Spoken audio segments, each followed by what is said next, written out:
Today on Fight Inside Podcast, we will have friend of the show, Raine, the Slim Reaper Roland, who will be back in action at UNF 20. Plus, we will have a behind-the-scenes look of Noche UFC from the event's timekeeper, Richie Urquidez. So, sit back, relax, and enjoy. And Tim, hit it! Ladies and gentlemen, welcome to the Fight Inside Podcast. Raine, we're back. We haven't recorded a podcast in like over 2 weeks now because I was on vacation. You were on vacation, but now we're back to recording live during the weeks, which is so exciting. And our guest this week is a man that I first met back on episode 88, which is very good luck in Chinese culture. So he was a very good luck guest for us. I knew that he was going to be the future of the fight game. I had seen him on Instagram. I wanted him on the podcast. He came on. Since then, right now, I think he's gone on a 3-fight win streak. He next competes at UNF 20 in your neck of the woods. He is a future star of the fight game. What is the way that UNF calls it? The future of the fight game. Oh, okay. Well, I said it perfectly. Yeah. There you go. Future of the fight game. This is the man. Raine, when we had you on the podcast, he sent in a video message to you. He didn't even know you at the time to say, welcome to the UNF family. This is a good guy. I really appreciate him coming back on the podcast. Here he is, Raine. Bring him in. Please welcome Raine, the Slim Reaper Roland. Hey, appreciate for having me. Raine, Roland, the Slim Reaper. What's up, my man? What's good? How you guys doing? Good, buddy. Good, man. I'm so excited to see you. So excited to have you back on the podcast. It's been like literally almost 2 years, I think. Man, I don't know where the time went. It's flew. It felt like yesterday though, but man, wow. It has, man. It really feels like time has flown by, but there you are racking up the wins. You're on a 3-fight win streak, I believe. Correct, sir? Correct. 3-1 amateur fighter, turning your career around. Now, you have not fought in some time because I believe you were injured. You had a surgery. Yes, sir. What was that all about, man? I had broke my hand in sparring, getting ready for a fight. Man, you guys know how that go. Just training hard and threw the wrong punch and broke my hand. I had to get surgery on this bad boy right here, but we're back. We're back. There you go, man. And how did that, like you're an amateur fighter, you're looking at like climbing the ranks, turning pro, becoming the professional that we know you're going to be. How does an injury like that, affect you mentally? How were you able to kind of keep your focus and keep dedicated during that healing time? It was definitely tough for me. I lost a lot. I lost a lot of things, just, like my job and all that type of stuff, so I just been going through a tough time as the recovery.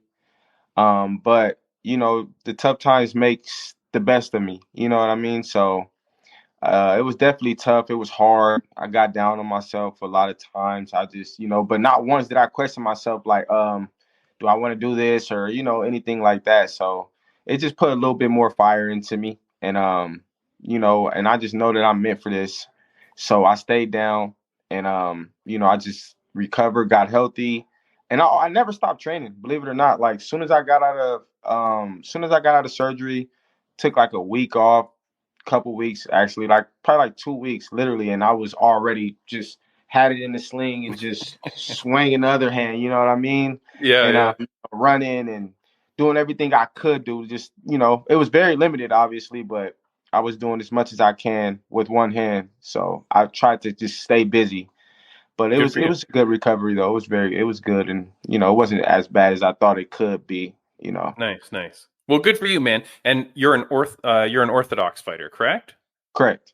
Okay. So then, and the hand, for those that were on audio, you were showing it was your right hand that was injured. So there's your dominant hand that was injured. Yes. Man, while you're training with the dominant hand in the sling, did you find that it improved your left hand? Like, did you get stronger in the jab, stronger in your front hand?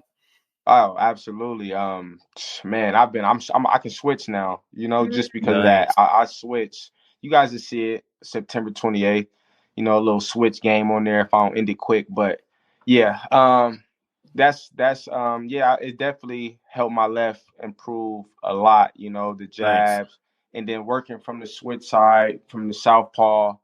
Yep. Yeah, it definitely helped. It was like Yeah. I messed it up, but I used it to make it a better situation for Yeah. me. You know what Dude, I mean? Look, I am in no way the kind of athlete that Roland is, Raine. But when I was training, there was 1 year, almost a full year, where I couldn't use my right hand because I busted it playing volleyball of all things. That's why my fingers crooked like Oh this. man, yeah. Oh wow. It's disgusting.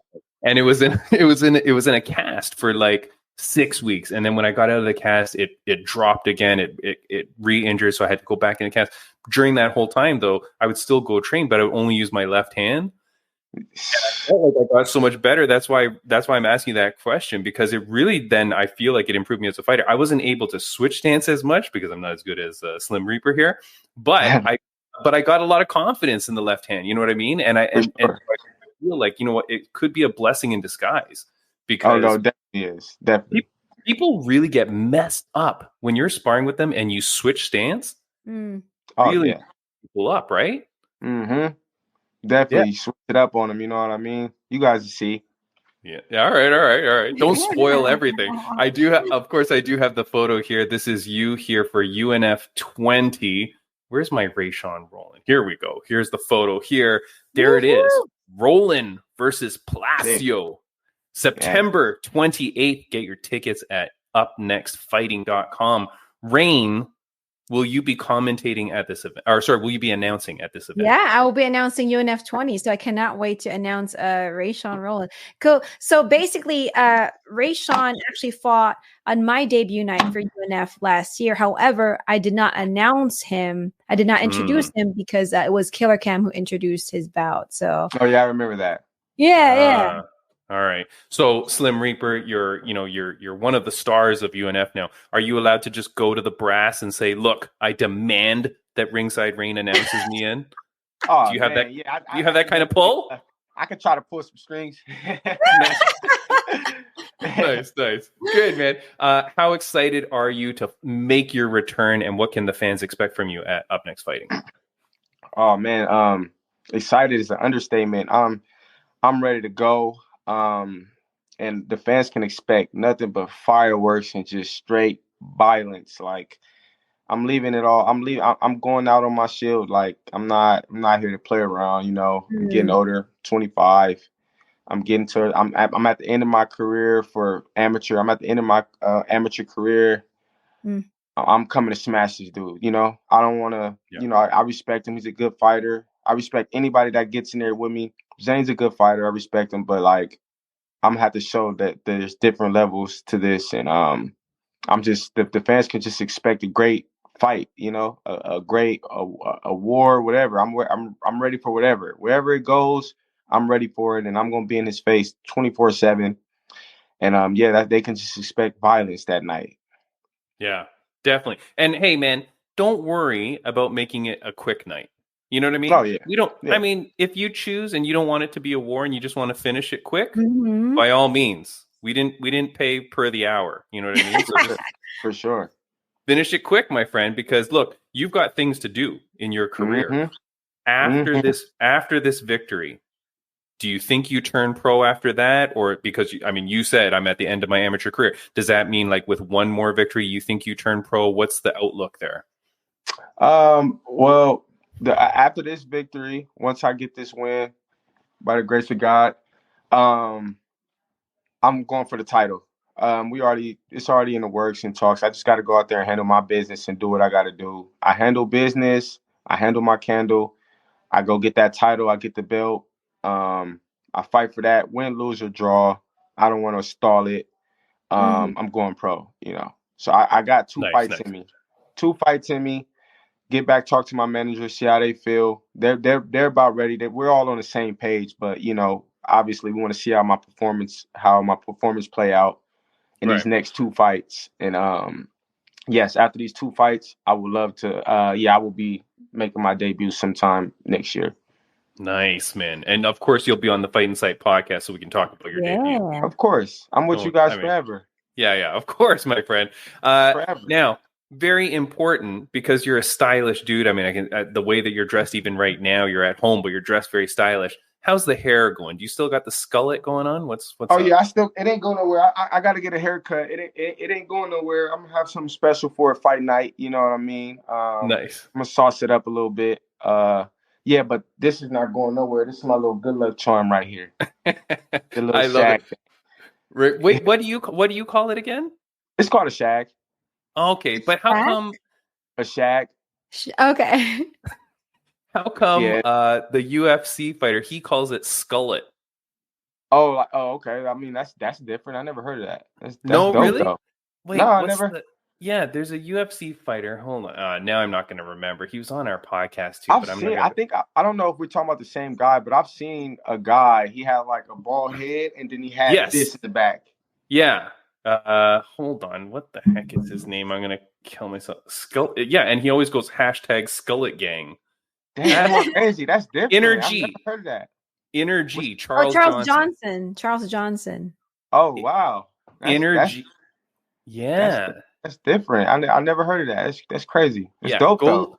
Go look him up. Energy Charles Johnson. He's on a huge win streak in the UFC, and he's kicking ass. But yeah, nice. He's bald, but he's got that little patch back there, and he's always #Skullet Gang. And I'm like, when I saw him do it, I'm like, I think he stole that from Roland. I was the first. I'm not gonna say to him, but you know, where I'm from, I was one of the first to have it. You know what I mean? Yeah, I don't know. In California, because it's like a Texas thing, from what I hear all the time. I always get, you from Texas? I'm like, nah, bro, I'm from Cali. They be like, oh, that's a Texas haircut you got. I'm like, oh. Well, I like it. Okay. Well, there you go. All right. Yeah. I don't want to start any beef between you and Charles Johnson, but you know, he's a good dude though. And the thing is too, is that Raine, he reminds me like these two guys are both very personable, very funny, very friendly guys. So it's so funny. I'm like, oh, the haircut makes these people very likable. I don't know what it is, but Slim Reaper, you're looking to turn pro. You're looking to, advance in your career. You're a very personable guy. Right? You've got the good style. You've got the personality. How important is your social media? I always want to ask these young fighters, Raine, like how important is it for you on your social media? You have a manager. You've talked about that already. Does your manager ever say like, look, Slim Reaper, you got to like pump up the social media. You got to make a personality for yourself. Any pressure on that for you?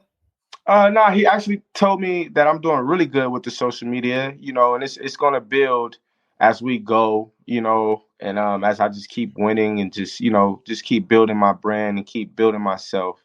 But he actually, that's crazy you asked that question, because he actually did tell me that personally, like, bro, I love your Instagram.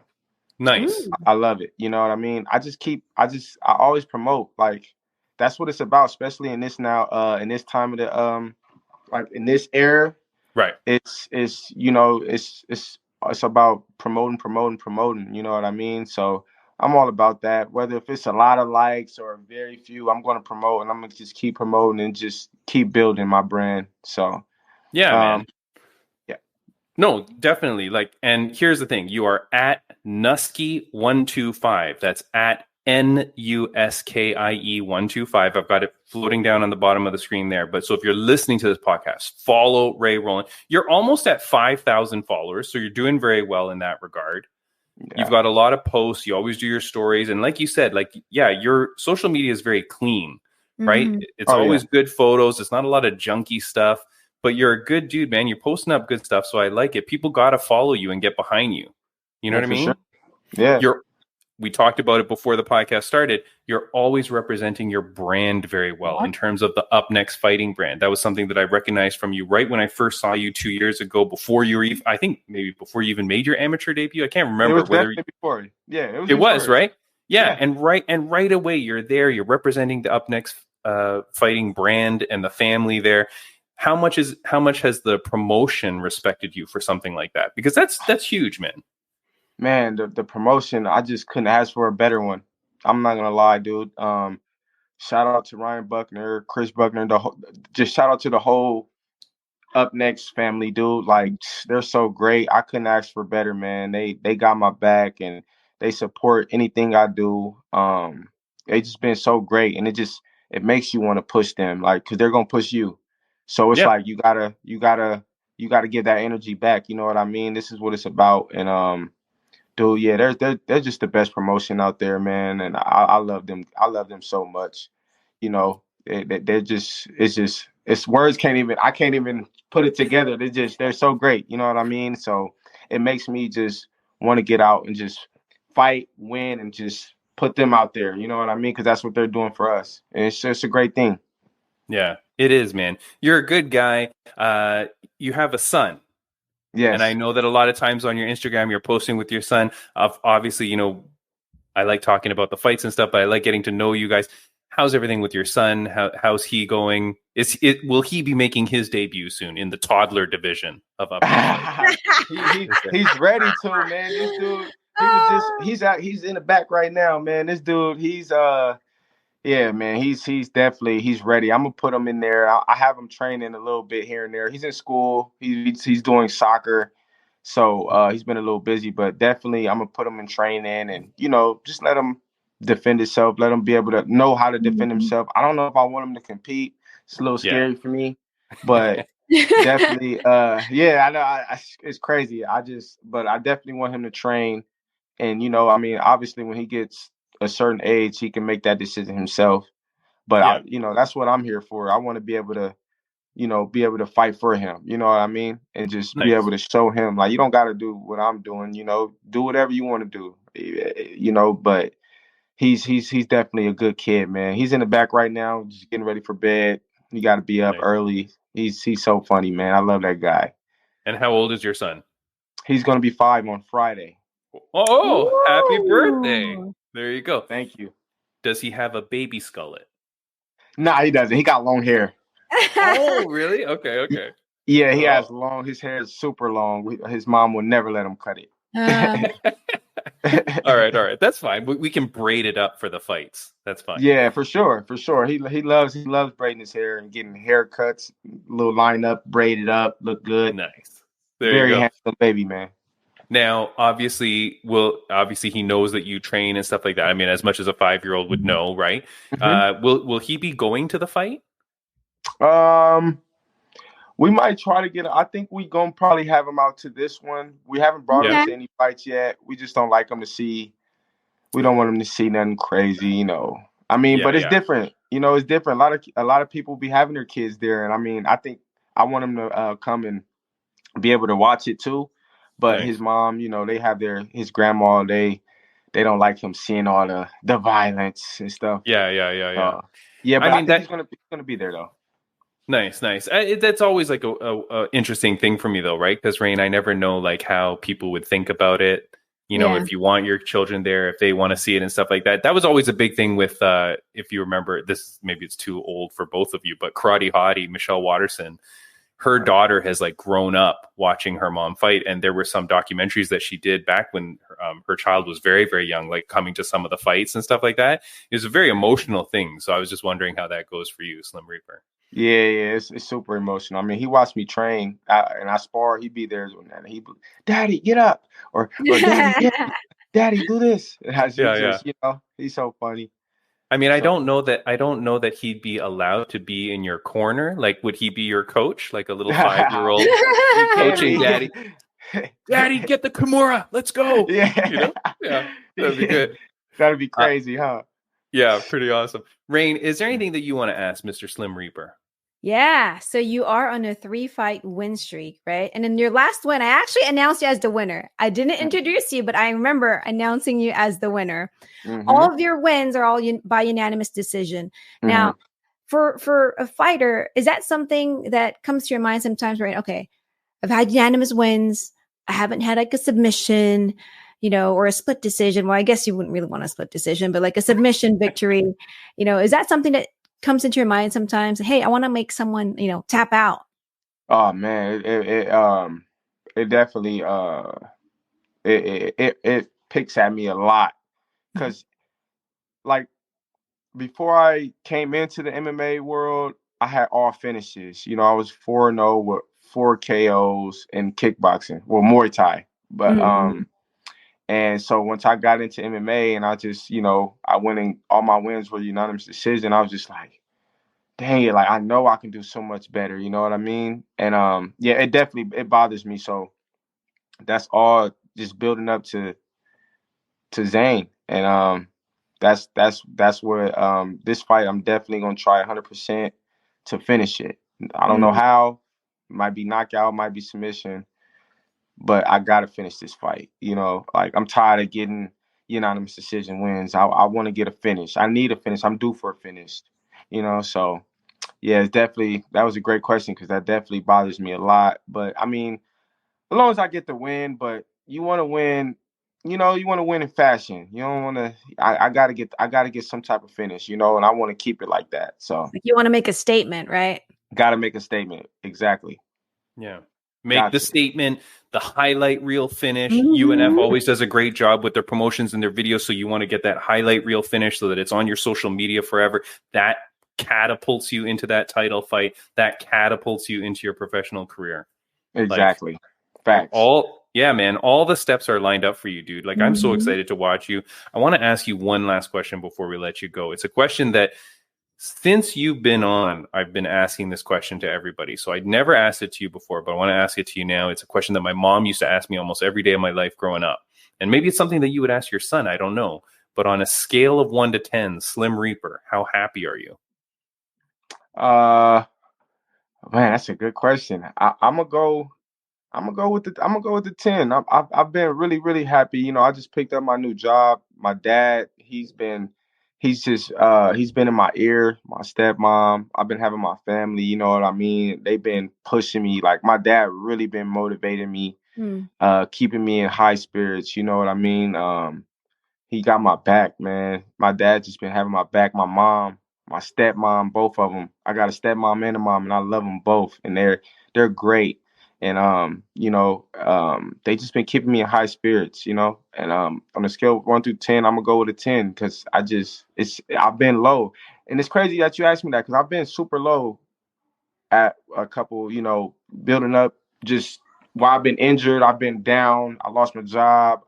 I just been super angry, and all that just turned around, and I've been super happy. I've been happy lately. I'm in a good place, so yeah, I'm gonna go with a 10 on that one.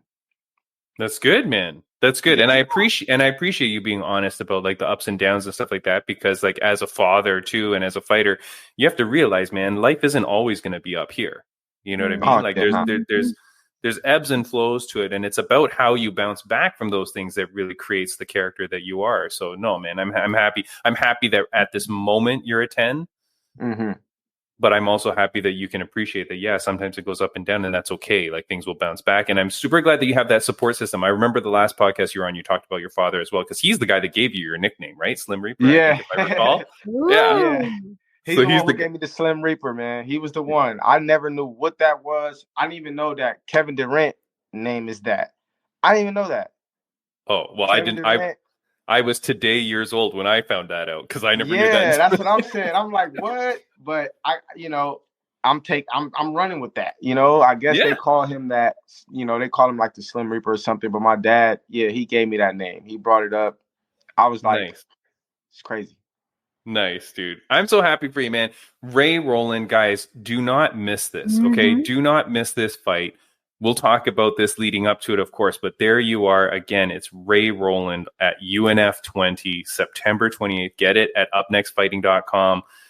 Man, Slim Reaper, I was so happy to have you back on the podcast. I saw one of the videos that they had on their Instagram where they were going out to random people showing the photos of you and your opponent, and they were guessing who's going to win. Yeah. A lot of people picked you because you were mean mugging in that photo. They like that photo. They liked how you look. I seen that. Yeah. The smart people were like, "Yo, that guy looks pretty mean. I'm picking that Roland guy." Yeah. Yeah. I was watching that. I got to go out there and prove him right. Yeah, exactly, man. Slim Reaper, thank you so much for joining the podcast, man. Before we let you go, is there anything that you want to say to fans, viewers, and listeners of the podcast? I just, you guys just be there September 28th. Shout out to you guys, to Fighting Sight podcast, man. You guys are the best. Shout out Raine. You're the best. Shout out my family, my sponsors, man, and just shout out my fans. I love you guys. And we on this journey together. Woohoo! And up and up and up and up. That we are, man, friend. Thank you so much. Ray, Roland, I appreciate you coming back on the podcast. I really, really do. We will see you soon. Congratulations on all your successes. Congratulations on your future successes. Go kick ass for us, my friend. Yes, sir. Thank you. See you later. Bye. Have I'll a see good you one. at the weigh-ins next See week. ya. See you, buddy. Guys, have a good one. All right, Raine, that is Mr. Rayshawn Roland, the Woo. Slim Reaper. And our next guest is here. He was He's here. here? And I'm so sorry that we're a little bit late. We're running a little bit behind on schedule, but we will get to him in 1 second. Before we do, I just want to do a very quick Friends of the Podcast update because it's very important that we do that.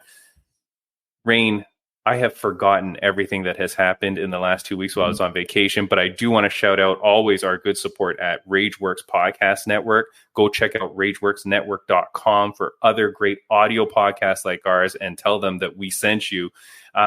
You can find our podcast everywhere. Give us a like and a follow if you're here because of the Slim Reaper. Thank you so much. We have great guests every week. Next week, I have no clue who we have on because, Raine, my whole life right now is focused on these guys. Fight League Atlantic. I'm going out there this weekend. You do not want to miss this event. Raine, this is getting crazy right now. I've already told you guys for the last long time that they've got a doubleheader weekend. So, of course, we're getting to 1 day, 2 huge events, Saturday, September 21st. Okay. Fight League Atlantic. Go to fightleagueatlantic.com. In the morning at 11 a.m., they've got Tap or Tag 3. It's a BJJ event. Going to be crazy. Then in the evening, you've got FLA 16. Gonna be insane. Raine, I'm going to show you one quick photo of some of the matchups that they're already making. Here's one of the tag team matches that they've got going on. Okay, for the first, I think this is the first one. Look at this combination. West Side MXT Jiu-Jitsu, this team here with these two young dudes, and they're very happy looking and they're looking very friendly against the Road Warriors, who literally, yeah, this is, I mean, who's going to win this match, Raine? I mean, I'm going to bet on the Road Warriors. They're ready to go. They're ready to fight, man. Raine, that one guy might weigh more than both of those guys combined. I mean, his chest might weigh more than those two. This is going to be crazy, Raine. The tag teams that are coming out for this event look insane. I am so excited. Guys, go get it. Get this pay-per-view, please. Go to fightleagueatlantic.com. It's going to be insane. But look, no more time for talking because our guest is here and I want to bring him in, Raine.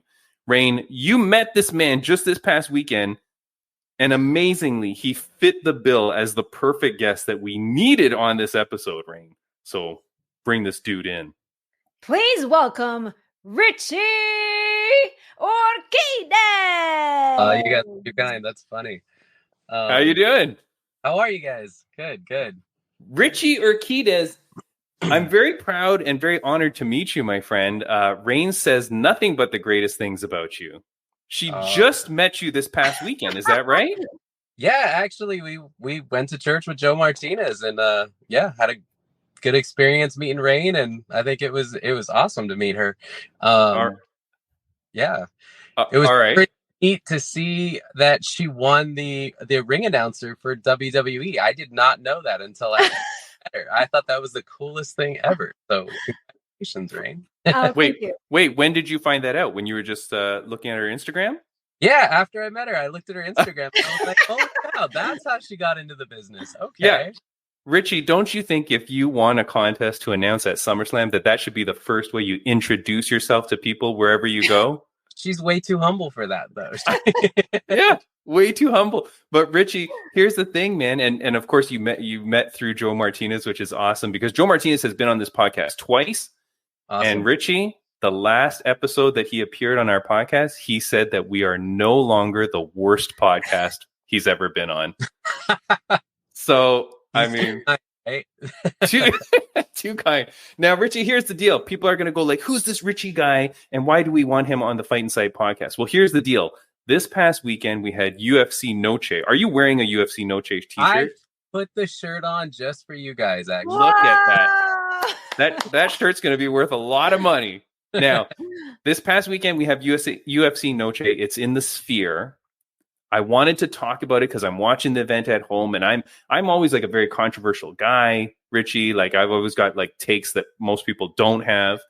And I was like, I need to see somebody and I need to speak to someone that's at this Noche event And here comes Richie Urquidez, who was at it. But Richie, why were you at UFC Noche? Tell the fans. I probably am one of the luckiest people in the world, honestly. I got to sit ringside. I was the timekeeper for all of the matches, right next to Steve Mazzagatti. I don't know if you guys know who Steve is. Used to be a referee, is now a timekeeper. So he and I were ringside, working the clock. Every time you heard the little horn or the clappers, that was us. Richie, I don't want to say anything, but at UFC Noche, it was the best clappers I've ever heard at an event. I don't know. I doubt that. No. Okay, Richie, before we get into the whole Noche thing, how the heck do you become the timekeeper for UFC? You know, that's a funny story. Honestly, it was really... I used to work in California. My grandmother was part of the California State Athletic Commission. She said, "Hey, you really should try out to be a timekeeper. You know, work through some of the amateurs, and then we'll try and give you a shot with CSAC, right?" And so with the California State Athletic Commission, and I did it. Then while I lived over there, I moved to Vegas. I lived in Vegas for like 5 years, and I would drive back to California because the way that a timekeeper works, it's part of the commission, right? And so I was only able to get assigned in California for the longest time. Finally built up the resume a little bit and decided, you know what? They have the best fights in Vegas. I live in Vegas now. I just need to, drum up the courage to go apply for the Nevada State Athletic Commission. Well, turns out I went in there and the executive director, who is Jeff Mullen, turns out he was a kickboxer as well, right? So he trained with one of my uncles. Well, I guess my uncle's Benny the Jet Urquidez, right? So if you've looked him up, you'll know who he is. But older kickboxing world champion, and Jeff Mullen knew exactly who he was when I walked in the door. And so it kind of sparked the conversation.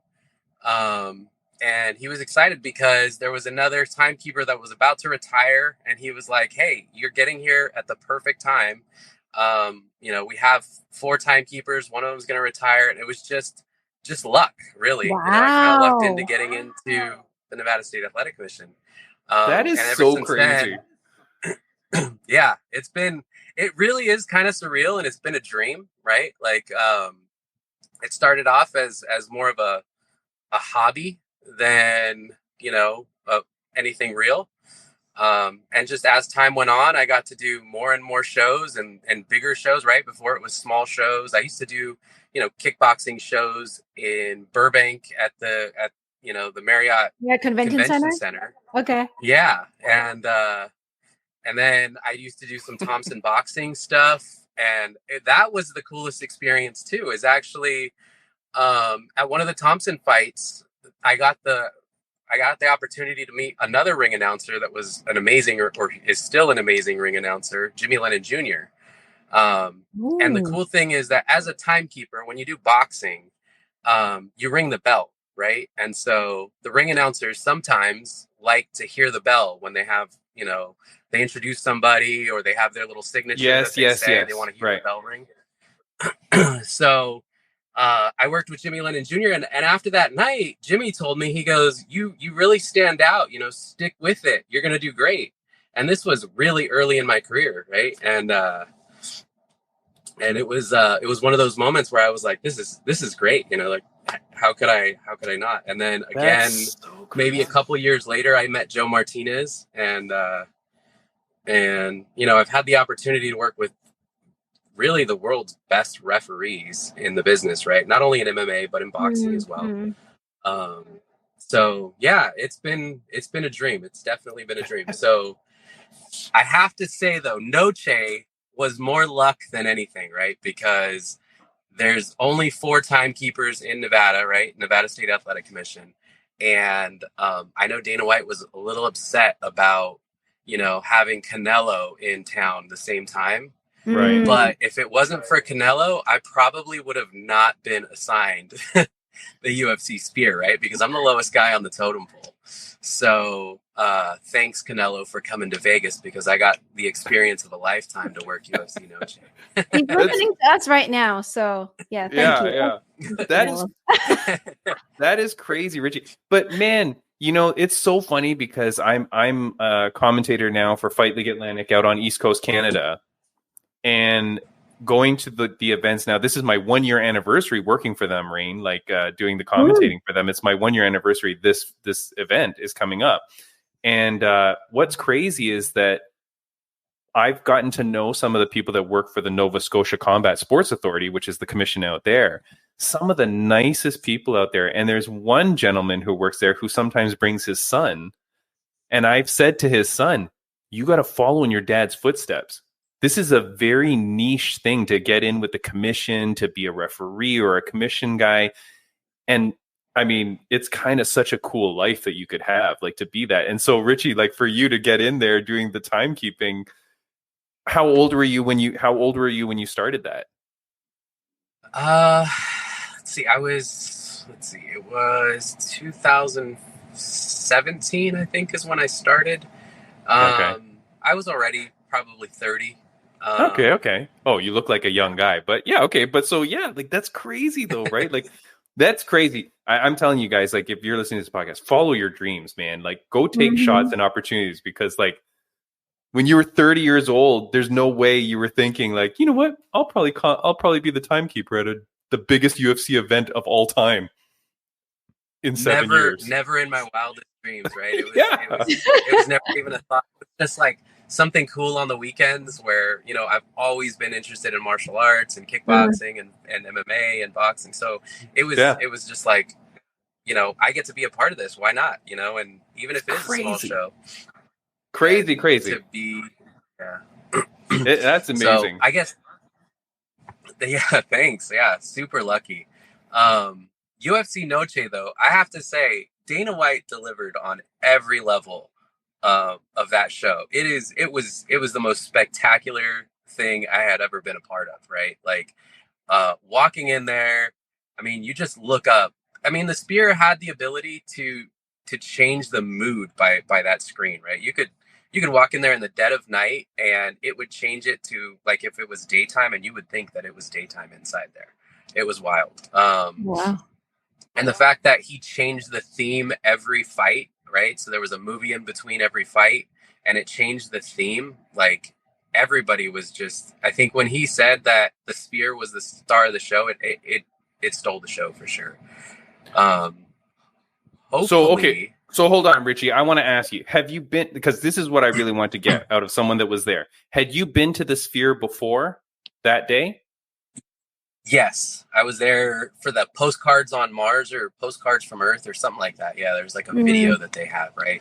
Okay. And even that is worth going to. I think it was about $60. It's definitely, it gives you kind of that Sphere experience. But the fight itself, being in there and the way that they did it was, 10 times better. So, yeah. Okay. So then I want to ask you, so you're there now and right away you're saying, hey, this was freaking insane. Like, you're saying this was blowing you away, because when I'm listening to the commentators like Joe Rogan and stuff, they were really playing it up about how incredible it was. But I'm like, are they just saying this because they work for the UFC? Are they making it better than it was? But you're not necessarily an employee of the UFC, but you're saying, yeah, this was insane. Oh, 100%. Like, when I walked in there, it was already like, wow, it's next level. Like, you have to experience it. I've not been able to watch it on TV yet. And I kind of want to see what the experience was like for the pay-per-view people, like the people that got to watch it on TV. Okay. I talked to people. So, and I apologize, I think there might be a little bit of an audio. I'm not trying to cut you off. Okay, so here's the thing, Richie. I'm kind of like, I'm an old man and I'm grumpy a lot. Okay, so I often like take a more like upset look at things. I'm going to show you some photos of what I'm watching as a viewer on TV when I'm looking at Noche, because I was thinking it was under impressive to me. Like, to me, it didn't meet the expectations I had. So I'm going to show you some photos because I want to ask you to clarify some things that I'm looking at when I'm seeing it on TV here. So I have some photos. They're kind of out of order here, but I'm going to try to do my best. So this one here, where's the one that I really wanted? Here's one here. This is very dark though, but you can see where the octagon is, and then you can see where the screen is all around it. The reason why I have this photo here, the two screens where you can see like the camera action, right? Like where they've got the two screens of it, of like what's happening in the, to me and to the people I'm messaging while the event was going on, it looked very small. Were those screens like kind of small in comparison, or like is it because of the angle we're looking at it? A little bit of both. I remember the first time I saw those two screens on the side, and I was a little bit like disappointed because I thought, oh, it would be cool if the whole screen was the fighters. But I think the way that it's designed, I think those are the only two areas where they can get the live stream without developing video. So if you notice, like they developed like a video for that screen because it's so large. I might be way off there though. Wait. But I want to confirm. And first of all, Raine, I'm saying this is 1 point for Timmy B here because Richie said the screens are a bit small. Richie, the screens that you're seeing there, they are embedded in the sphere. That's not a separate TV outside, right? Correct. So yeah. So my thing here, Raine, is why were those things like that small? Why wouldn't they just make it like almost freaking the whole thing? Like, why do you need all that filler stuff around it? Like so much filler. I think the filler kind of gave it a theme though. Like while you were in there, it really did give it a theme of each fight, right? Like the fact that they did each fight had, different ring card girls and different backgrounds. And so it really took you to a whole nother place. It was almost like going to a different place after each fight. But I feel like watching it from at home, I wasn't getting that sense. That's why I appreciate that you're saying that, because you're saying, oh, the ring girls were dressed up different and it was a different story. I feel like that didn't translate well to the viewers at home, but I'm glad that it translated for you, right? Yeah. And again, my experience is way different than probably even, people who paid to go to the event, right? People that were sitting in 200 section or the 400 section, because like that view that you showed, I believe that's the nosebleeds, right? That's the nosebleeds. Like this, so looking down at the octagon. Yeah. Oh, yeah. If you want to sit here, it was $5,000. Stop. Like, no really? lie. Yeah, like 5,000 US. Raine, you could buy my house with that money. You know what I mean? Like I'm in Canada, but yeah. Okay, so Richie, I apologize for keeping you, man. Are you okay to keep chatting a bit? Oh yeah, you're good. I'm actually waiting at the airport for my wife right now. She's a flight attendant. She's supposed to come. So. Okay, all right. Here we go. All right, here's the next photo. I want to show you this. Here, this is kind of like from the side of the screen. So now you can see, and there you go. There's those 400 people like way up there, right? So this is kind of like from the screen looking out. The reason why I have this photo, Richie, I was shocked at how little people were on the floor. It seemed like there was like a lot of empty space around the cage at this event. Am I crazy? No, actually, that's funny that you mentioned that, because that was something that the commission and I had talked about. We were like, we want to do the show there all the time because there was so much space on the floor. Oh. So I don't know if they did that purposefully because of the cameras and the angles that they were trying to get. But they really did limit the amount of people that were like in the octagon circle, right? Yeah. They did have some seats there, and there were some, there were some celebrities down there, and like governors and all those people are down there. But so they did allow people down there, but I don't think they sold a ton of tickets in that little vicinity. So yeah, it was strange to me because it seemed like there was a lot of empty space there, and it was just shocking to me why you wouldn't fill that. I mean, they were charging. I had reports that there were some seats that were going for $58,000. Wow, $58,000.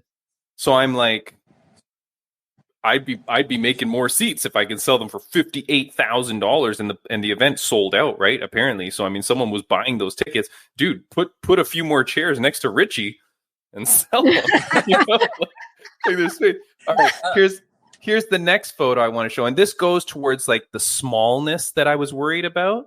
And I got 2 points now, Raine, because both my points have sold here. Here's the next one, Richie. This was for the main event. There was this weird thing that seemed to be like a hologram in the middle with and that's I think that's Marab there. Was that a real hologram or is that in the screen? It's in the screen.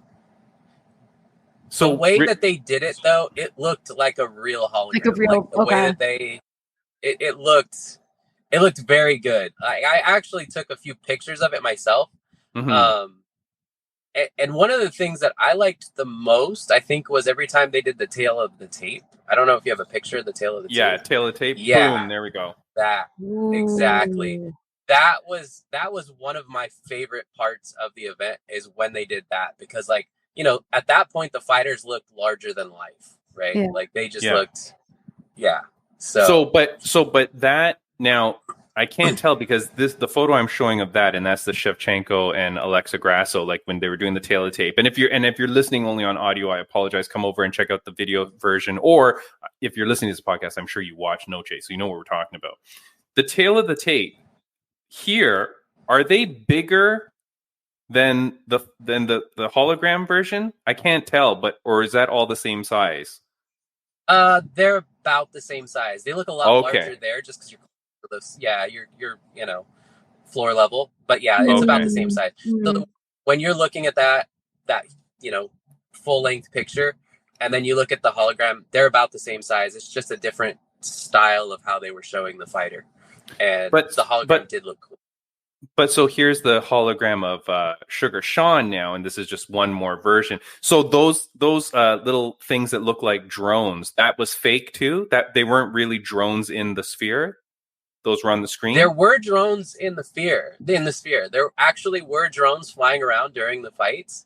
Those on that picture are fake, right? Those are not real drones. Oh, okay. But they did have drones flying around during the fights and during the event. Oh, okay. But so my question here was, these aren't drones actually shooting down a hologram. That was just like part of the show.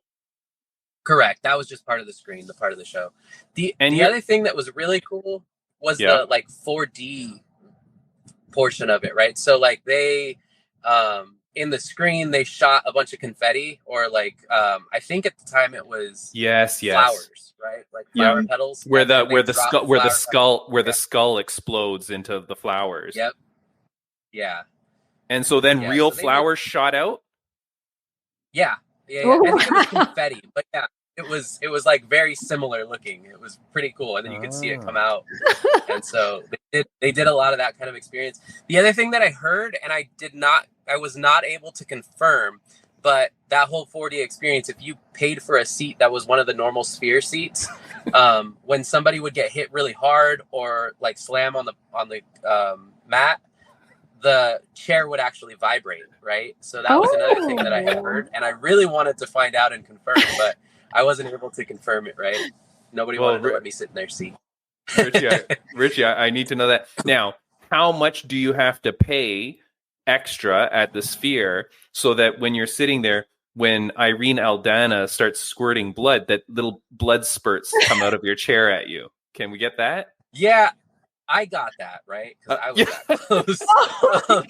I don't think everybody else did. And typically that's not my favorite thing about being cage side, right? Like sometimes we're trying to block it or, you know, put a little poster up or something so it catches that. Nice. It's funny that you mentioned that, right? I got a funny story about that. So the very first time I was at an MMA event, the timekeeper that I was working with said, hey, make sure that you put the top on your water bottle when you're here on the table because they sweat or they bleed. And I was like, okay, yeah, no problem. Well, I put the cap on and I left it there. And I'm not kidding you. There was a drop of blood right in the center of the cap. And I was like appalled. But then I was like grateful that he had told me, right? Because I would have totally drank it. It was, So, I mean, like that was like an amateur show or something, or when was that? That was not a UFC thing. no, it wasn't a UFC event. It was an amateur show.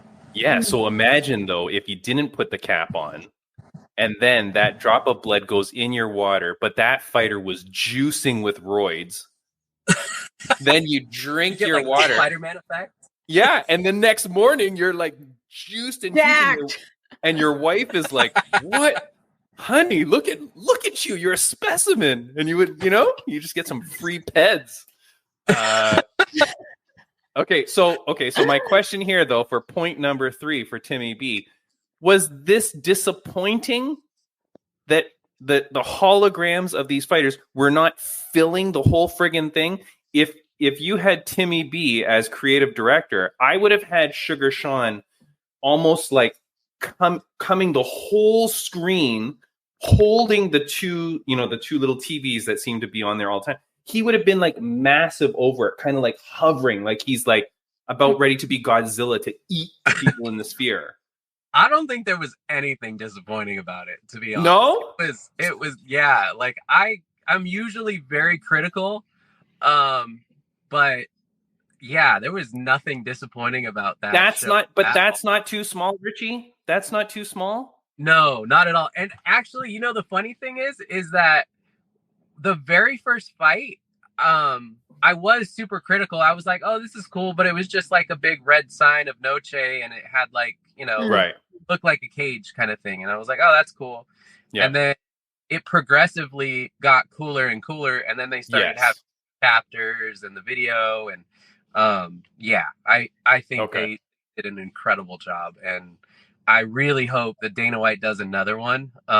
Even if I don't work it, like that was spectacular, and I think more people need to experience it for sure. No, Richie, there is a 0% chance that Dana White watches this podcast, but let me just speak to Dana White right now. Okay, if you go back to Noche, or if you go back to the Sphere, it has to have Richie Urquidez as the you know why? Because honored, right? But because you can't jinx it, man. You got to keep everything the same so that it's just as successful. So you got to keep the same timekeeper. You know what I mean? Now, okay, so it's 2-1 now for me, Raine, because I lose on the thing that Sugar Sean is too small. Here's my last one, Richie, and you're okay. You're getting very dark, so I mean it's fine for us, but I'm just worried you're not going to be captured or anything. You're okay? You're safe? No, I'm good. My wife is actually standing outside the car though, so I'm going to let her in. Oh yeah, okay. Let her in. We'll let her in. Yeah. She didn't know that she'd be on. She didn't know that she'd be on Joe Martinez's not worst podcast ever. Right.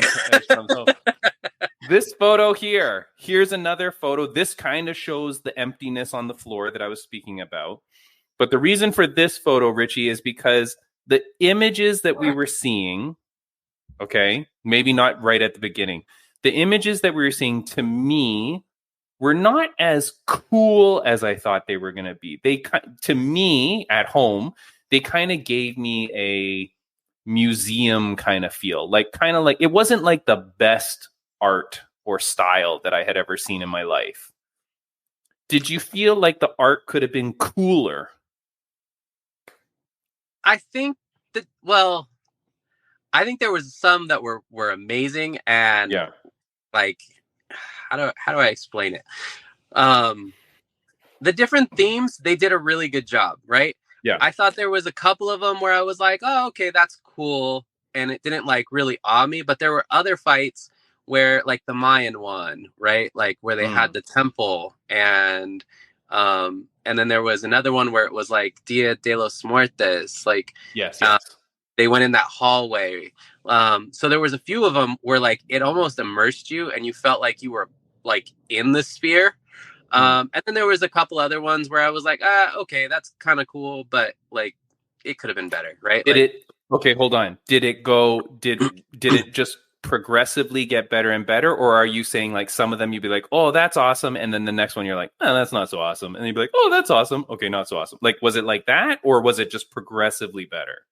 I think it got progressively better, but there were some in the like there were some in the later ones where I was like, oh, that's cool, right? But Yeah. it wasn't like, oh my gosh, like I was immersed into this thing, right? Like, Okay, there were some where you felt, That's 3 points for Timmy B. Because I thought the art could have been a little bit better. Let me just show you one quick thing, Richie, and I know you got to go, my friend. But at UFC 300, they brought in a really cool artist that you'll see on UFC, Jian Galang, I think is his name. I don't know how to say it properly, but he's the guy that creates this art. And He'll create these cool things. And at UFC 300, they commissioned him to bring in that. The next time they go to the Sphere or the next time you do something artistic, you got to get a cool artist like this. You got to get some sort of guy that's got some sort of unique style that you can kind of be a little bit more, like, I don't know how to say it, like a little bit more street, you know, or you got like something a little bit cooler. Because I just felt like it was a little bit bland at times. And I feel like had you got like some real, some people with street cred, I don't know how to say it, Raine. It's so stupid when I say it. Like we need Slim Reaper back here to talk what I'm saying. But you know what I mean? Like maybe just a little bit more stylistic. Right. No, you're right. Like there were some times where I was like, oh, the art's cool. I think they were really just trying to stick to that Mexican theme, right? Right. Into that more arty feel. That's probably why what they did. But I think the one thing that we didn't talk about enough was the ring girls, like how they changed them and how they did that. I think that was one of the coolest things. I was telling everybody, like, honestly, it was part of the experience, like seeing the ring girls and how they were dressed up in different costumes. Yeah, costumes. The makeup artist, I think she did an amazing job, right? The one that did all. Yeah. Now, Richie, you were saying you're picking up your wife. So you're a married man. Yep. I'm a married man. Raine is a married woman. So we're all very polite and respectful people here. I will say, I didn't love the ring girls being dressed up like that. Well, I get two reasons. One is some of the costumes were a little bit out there. And two, I'm just going to say, I don't know. Is it not cultural appropriation? I don't know. All these like white girls and stuff are dressing up in these pure Mexican outfits. I'm like, I don't know, man. No, like, they were all Mexican. They're all Mexicans. Oh, it wasn't Mexicans. Yeah. So I thought it's friggin' the normal ring girls. These were Mexican girls? They were Mexican and they brought them in specifically for that event. And there was a big thing. Like, all of these are Mexicans from Mexico. I think 2 of them were born in the US, but they were like second generation. No. That's fine. That's fine. Oh, I thought it's like some white girls dressing up like this. And I'm like, this is kind of weird. I did not know this. So Raine, I don't lose a point for this one. Because I rest my case. I withdraw my. I take back my objection to it. Okay, well that's cool, man. That they had these girls dressed up like that. All right, well I didn't see that. Okay, yeah. Richie, your wife is going to get mad at you that you're doing this unrequested podcast and we're taking up your time. So I am going to let you go, man. And thank you so much, dude, for coming on the podcast. This was a great conversation.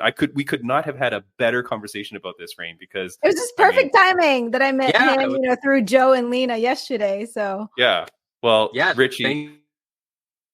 Oh no, what happened? Now his phone dies at exactly the perfect time. I mean, vanished. Oh that's all right. I mean, it was going darker and darker. Oh my god! Yeah. Perfect timing from the UFC timekeeper, Richie Urquidez. There you go.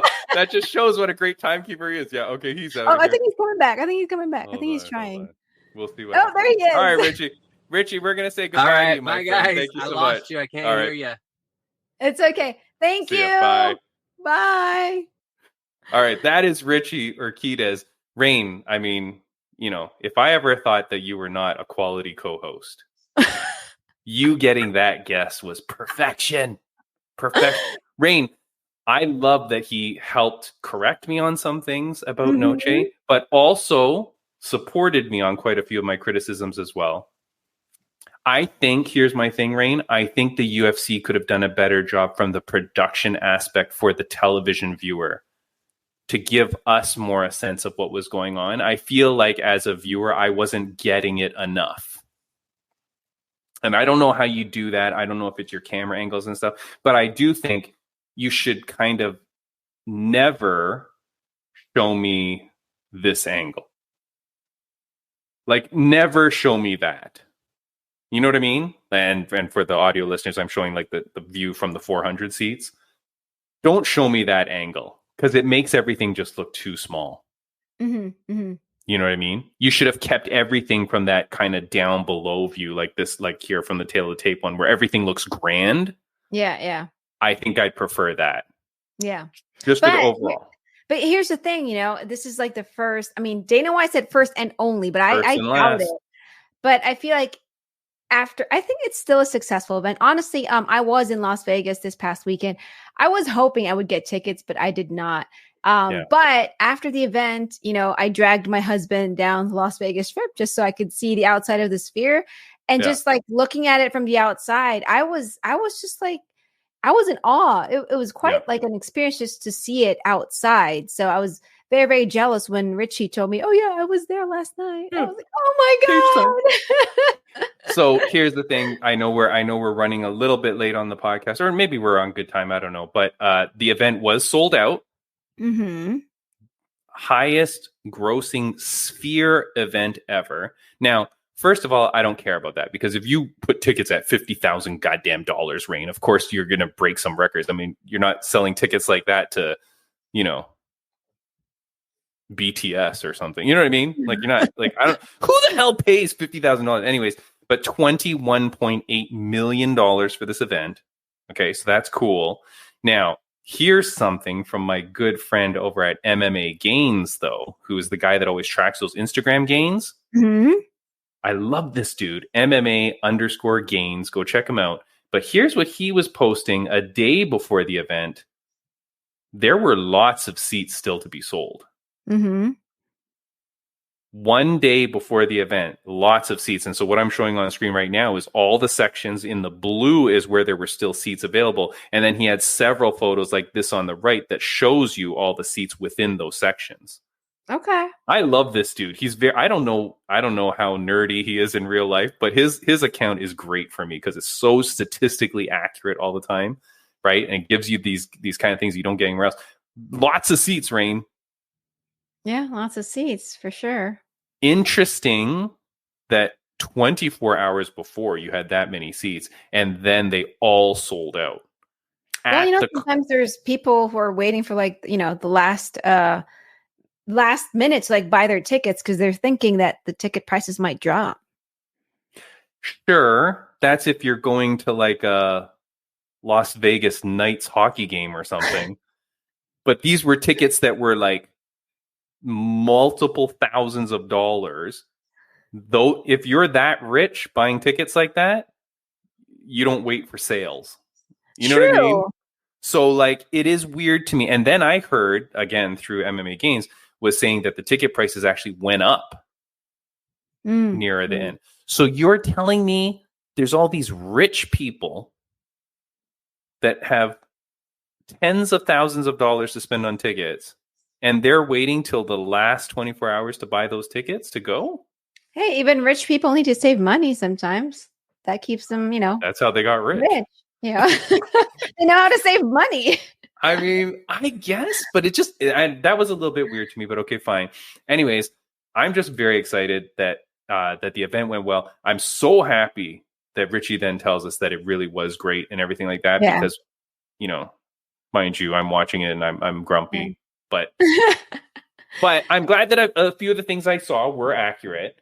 They could have done better. I still think, though, that those screens for the fighters, or for what you're watching, should have been huge.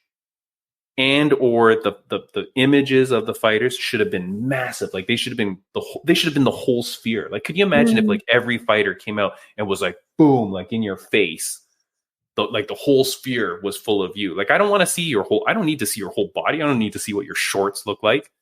Just give me your big giant mug on the freaking screen. You know what I mean? Like, I think that would have been cool, but Hey, that might be like a lesson learned for them, Upgrades. after Noche UFC. So Yeah. this is like, I mean, Dana White said this is the first and only, but I don't think so. I think it was very successful. So there might be another UFC event at the Sphere. I hope so, because I really hope I experience it one day. Yeah. Here's my thing, Raine. If you own the Sphere, Mm-hmm. you should be working with Dana White immediately to say, I don't care that you're doing the event in the Sphere. We're going to play all your pay-per-views in the Sphere. The people that went there, you're not looking at the little ants fighting. You're watching it on the goddamn Sphere screen anyways. Mm-hmm. So the Sphere should be playing every UFC event where they're not booked on a Saturday night. You play that event live and you and you get, maybe you're not going to charge that much money because the thing isn't in there, but you're going to rake in an easy 10 mil. Yeah. Filling that friggin' Sphere full of people, selling food, doing whatever, selling stuff, and then just putting on a cool friggin' light show while people watch the event. I think that could be incredible, man. And then you think and then you do that all the time. You do that for the Contender Series on a Thursday night or whenever the hell those fights are on. You do that for whatever. And you could bring in people by the boatload to watch UFC on that Sphere. And it would be no different than if the people are there, because you're not even going to friggin' know anyways. True. I mean, I definitely go check that out, especially after you said that there were some seats that would, vibrate like every time like someone gets punched or kicked or knocked out. Squirt little blood at you. Oh my God. At you. It'd be freaking awesome.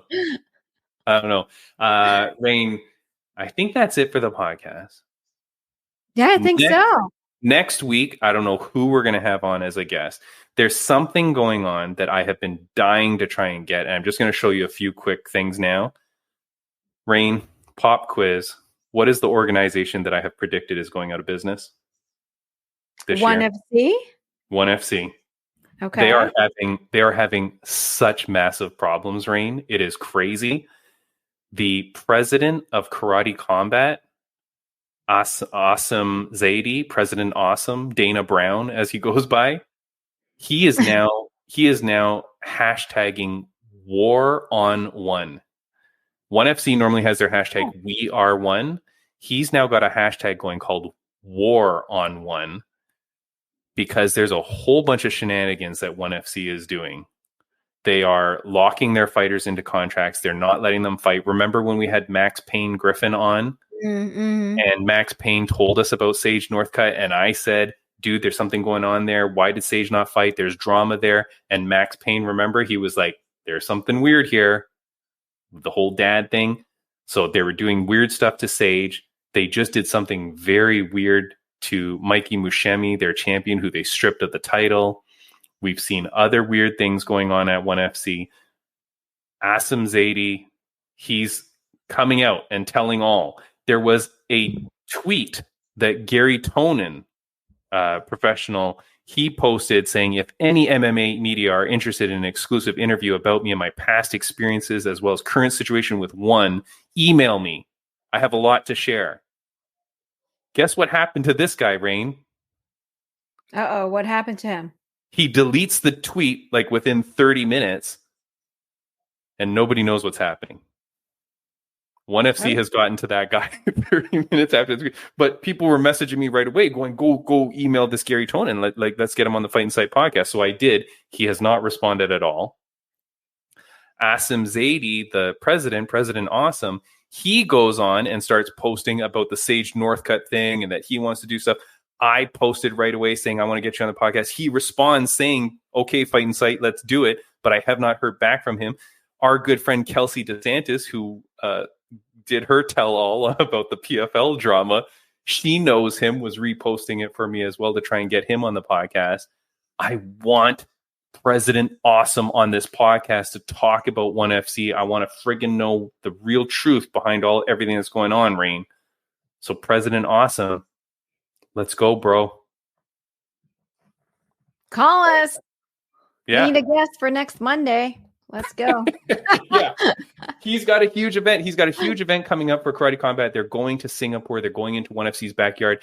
Look it up. We will talk about it next week, Raine, no matter what. whether he comes on or not, but I'm trying to get him on because I want to hear it right from the horse's mouth on what the hell's going on there and what he knows. He's gone on some other shows and he's talking about things, but I want to have a good conversation with him as well, because I've been calling this crap out for a long time. And there's all this stuff that's going on with the fighters, Raine. They're like holding fighters into contracts and not letting them fight. So they're ruining these fighters' careers, because when you're locked in a contract, you can't get out and you can't fight. And remember, Raine, like when you're talking about the fighters that are over there in Thailand and stuff like that, you don't have a lot of money. So if you can't even fight to earn money, what are you doing?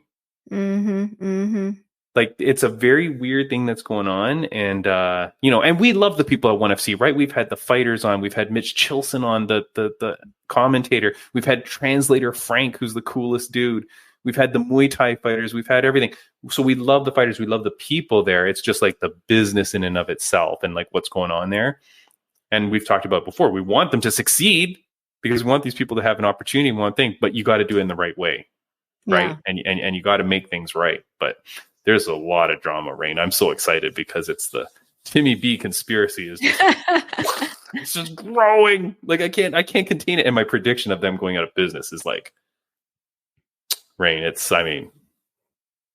Nostradamus. Oh my God. It's like so close. Right? Oh my God. But yeah, so we'll see what's going on with that. Aside from that, Raine, Fight League Atlantic, get out there, people. Like this event, Raine, just one more time because we rushed through it, but look at that matchup.